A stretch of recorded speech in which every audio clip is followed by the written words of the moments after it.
Hello नमस्कार। Star classes में आपका स्वागत है। आज हम बात करते हैं इंट्रोडक्शन पार्टनरशिप का फर्स्ट क्वेश्चन और क्वेश्चन सोल्व कर रहे हैं। आज हम पार्टनरशिप में किस प्रकार से क्वेश्चन पूछा जाता है और उसकी जनरलिटीज क्या होती हैं, profit and loss appropriation account कैसे बनाया जाता है, पार्टनर्स कैपिटल अकाउंट कैसे बनता है, आज हम इस क्वेश्चन के माध्यम से देखने वाले हैं। सामने आपके क्वेश्चन है, उसको पढ़ लेते हैं। ठीक है।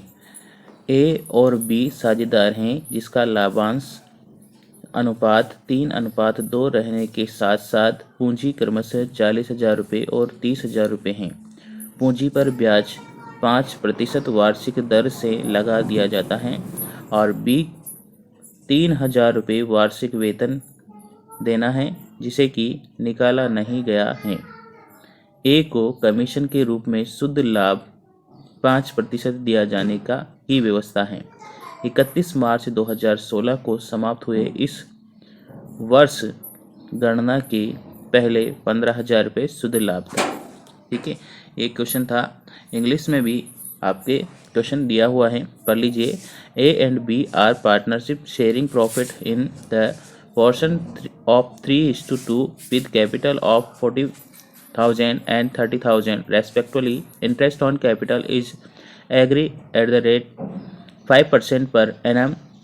B is to be allowed an annual salary 3,000 with has not been withdrawn. A provision of 5% net profit is to be made in respectively commission to A during the ending 31st March 2016. The net profit pre to these calculate amounted is to 15,000 rupees prepared account. So the allowed of divisible profit of on the basis of journal entries and partnership capital account. ठीक है, तो इसमें आप question में हमें partners की profit sharing ratio दे रखा है 3:2 और कैपिटल दे रखी हैं 40,000 एंड 30,000 रुपये। इंटरेस्ट ऑन कैपिटल दे रखा है 5% एनम। ठीक है, और बी को सैलरी अलाउ है 30,000 रुपये। ठीक है, उसके बाद कमीशन दे रखा है, रेस्पेक्टिवली कमीशन मिलने वाला है ए को। ठीक है, कमीशन मिलने वाला है और कमीशन रेट कितनी है, कमीशन कितना दे रखा है, net profit 5% commission. A provision 5% net profit is to be made respectively of the commission to A। ठीक है, 5% कमीशन मिलने वाला है। ठीक है, तो देख लेते हैं 31 मार्च के अकाउंट, और अकाउंट में हम देखते हैं क्वेश्चन को किस प्रकार से सोल्व करेंगे। उसके बाद जनरल एंट्रीज देखेंगे और उसके पहले हम देखेंगे provision profit and loss appropriation account. ठीक है, तो ये फर्स्ट में profit loss appropriation account given है और फॉर द एंडिंग 31 मार्च 2016 इस प्रकार से हेडिंग बना लेते हैं। एक तरफ डेबिट साइड है, एक तरफ क्रेडिट साइड है। ठीक है, पार्टिकुलर्स ठीक है, डेबिट साइड और क्रेडिट साइड। सबसे फर्स्ट में हम जो भी नेट प्रॉफिट अपन को गिवन है वो लिख देते हैं। To net profit 15,000 rupees. ठीक है, नेट प्रॉफिट कितना गिवन है, 15,000 रुपीज़। ठीक है, उसके बाद इंटरेस्ट ऑन कैपिटल कितना गिवन है, इंटरेस्ट ऑन कैपिटल गिवन है 5%। ठीक है, तो हम 5% निकालेंगे। 40,000 का 5% कितना होगा, 40,000 का 5% ये हो जाएगा, ठीक है, 2,000 रुपीज़। उसी प्रकार से हम 3,000 का 5% निकालेंगे तो 30,000 का 5% हो जाएगा, ऐसे निकाल लेंगे। ठीक है, ये हो जाएगा 15,000 रुपीज़। ठीक है, 1,500 रुपीज़, ये 1,500 रुपीज़ यहाँ पर आपको क्वेश्चन में आ गया है। ठीक है, तो इंटरेस्ट ऑन कैपिटल लिख दिया अपन ने, इंटरेस्ट ऑन कैपिटल लिख दिया A's capital and B's capital 2,000 रुपये और 1,500 रुपये, टोटल मिला के हमने लिख दिया 3,500 रुपये डेबिट साइड पे। ठीक है, उसके बाद हमें सैलरी गिवन है, किसको सैलरी गिवन है, बी को सैलरी गिवन है। तो बी सैलरी कितनी देनी है, 3,000 रुपये। ठीक है, 3,000 रुपये सैलरी देनी थी। कमीशन देना था ए को, एज कमीशन कितना देना था, 5%। ठीक है, 5% कमीशन गिवन था तो 5% हमने निकाल लिया। 5% किसका कमीशन देना है? 5% जो भी बीइंग 15,000 जो भी प्रॉफिट होता है उसका 5%, ठीक है। 5% मतलब 15,000 रुपये का 5% निकालना है। 15,000 रुपये प्रॉफिट है अपना, तो 15,000 रुपये का 5% निकालते ही अपन के पास आ जाता है 750 रुपीज़, 750 रुपीज़। उसके बाद हमने नेट प्रॉफिट को, जो profit and loss appropriation account है, उसके टोटलिंग कर ली है, रीटोटलिंग कर ली है दोनों की अकाउंट की, और बैलेंसिंग फिगर के रूप में हमें जो अमाउंट प्राप्त हुई है वो है 7,750 रुपीज़। और इसको जो भी profit and loss appropriation account में प्रॉफिट आया है उसको 3:2 में डिवाइड करना है। अब 3:2 में डिवाइड कैसे करते हैं वो भी देख लेते हैं। तो 3:2 में डिवाइड करने के लिए हमें क्या करना पड़ेगा? जैसे कि आपके सामने ए और बी हैं, ठीक है। ये ए और बी पार्टनर्स हैं, ठीक है। और इनका जो प्रॉफिट हुआ है, प्रॉफिट वो हुआ है 7,750 रुपीज़। अब इसको डिवाइड करना है अपन को 3:2 में। तो सबसे पहले 3:2 में डिवाइड करते हैं।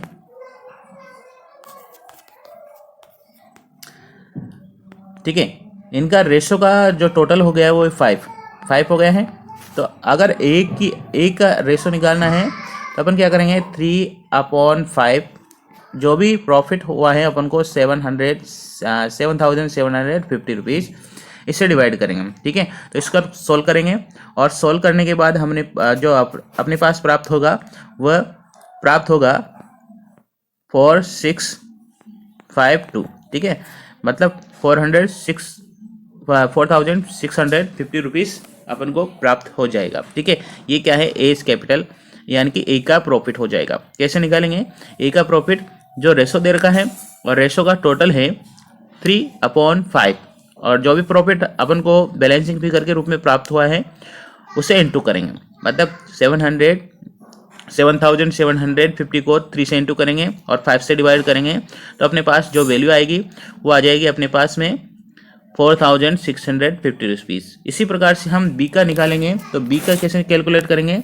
बी का रेशो है 2, ठीक है, और अपॉन में लगा देंगे 5 रेशो का टोटल, ठीक है, और जो प्रॉफिट है वो लिख देंगे। इसी प्रकार से प्रॉफिट लिखेंगे तो अपने पास 3,100 रुपीज़ ये बी का प्रॉफिट आ जाता है, ठीक है।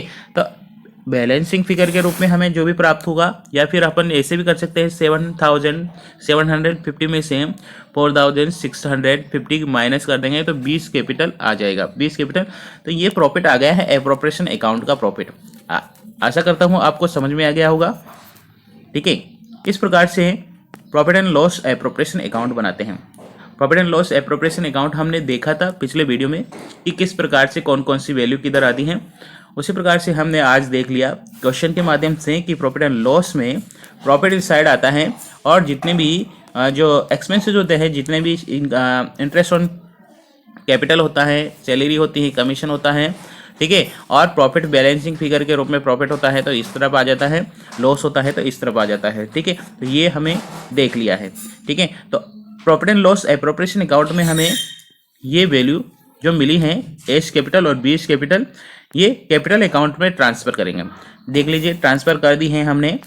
ये profit and loss appropriation account में ये वैल्यू हमने यहाँ पर ट्रांसफ़र कर दी। एक अकाउंट में ए रख दी है और बी के अकाउंट में बी की प्रॉफिट रख दिया है, ठीक है। उसके बाद हमने जो क्वेश्चन में था, क्वेश्चन में कैपिटल थी, ए की कैपिटल 40,000 रुपये थी और बी की कैपिटल थी 30,000 रुपये, ठीक है। सैलरी थी अपने पास में, बी की सैलरी थी ओनली, तो बी की लिख दी, और ए का कमीशन था ओनली। ये कैसे निकाला था? जो टोटल नेट प्रॉफिट था उनका 5% निकालना था, ठीक है। तो 5% निकाल लिया था अपने। अब क्या करेंगे? इंटरेस्ट ऑन कैपिटल, जो इंटरेस्ट दे रखा था वो इंटरेस्ट निकाल लिया था हमने 5% कैलकुलेट करके। 40,000 रुपये का 5% 2,000 रुपये, और 30,000 रुपये का 5% 1,500 रुपये। और इसके बाद हमने क्या कर लिया? अकाउंट का टोटल कर लिया, अकाउंट का टोटल कर लिया, और टोटल करने के बाद ए का टोटल आ गया है 47,400 रुपये, और बी का टोटल आ गया है 37,600 रुपये, ठीक है, ठीक है। दोनों तरफ आ जाएगा बैलेंसिंग फिगर के रूप में हमें ए की कैपिटल और बी की कैपिटल मिल जाएगी। इस प्रकार से पार्टनर्स कैपिटल अकाउंट बना लिया जाता है। ठीक है, आइए जनरल एंट्रीज की भी साथ में बात कर लेते हैं। जनरल एंट्रीज 31 में अब इंटरेस्ट की जनरल एंट्रीज क्या होगी? Interest on capital account debit to A's capital and B's capital. तो इंटरेस्ट मिला था हमें 2000 रुपये, 1500 रुपये। तो इंटरेस्ट ऑन कैपिटल टोटल कितना हो गया है? 3500 रुपये। ठीक है, और प्रॉफिट एंड लॉस में ट्रांसफर किया हमने, profit and loss appropriation account interest on capital 3500 रुपये। ठीक है, उसके बाद सैलरी की एंट्री करी थी। सैलरी किसको मिली थी? ओनली बी को मिली थी। तो salary account debit to 20 capital. तो 20 कैपिटल को 3000 रुपये की सैलरी मिली थी। उसके बाद इसको ट्रांसफर कर दिया, profit and loss appropriation account debit to salary. ठीक है, उसके बाद कमीशन की एंट्री करनी थी। तो commission account debit to A's commission. ठीक है, एज कैपिटल। ठीक है, उसके बाद ट्रांसफर करने की entry profit and loss appropriation account debit to commission. उसके बाद हमने नेट प्रॉफिट प्राप्त हुआ है। तो नेट प्रॉफिट की लास्ट एंट्री है profit and loss appropriation account debit to A's capital and B's capital 7750 rupees. ठीक है, और एज कैपिटल में आ जाएगा 4650 और बीज कैपिटल में आ जाएगा 3100। इस प्रकार से जनरल एंट्रीज भी कर ली हमने। ठीक है, आशा करता हूँ आज का क्वेश्चन आपको समझ में आ गया हो। नेक्स्ट क्वेश्चन के साथ हम फिर डिस्कस करेंगे। तब के लिए जय हिंद, जय भारत।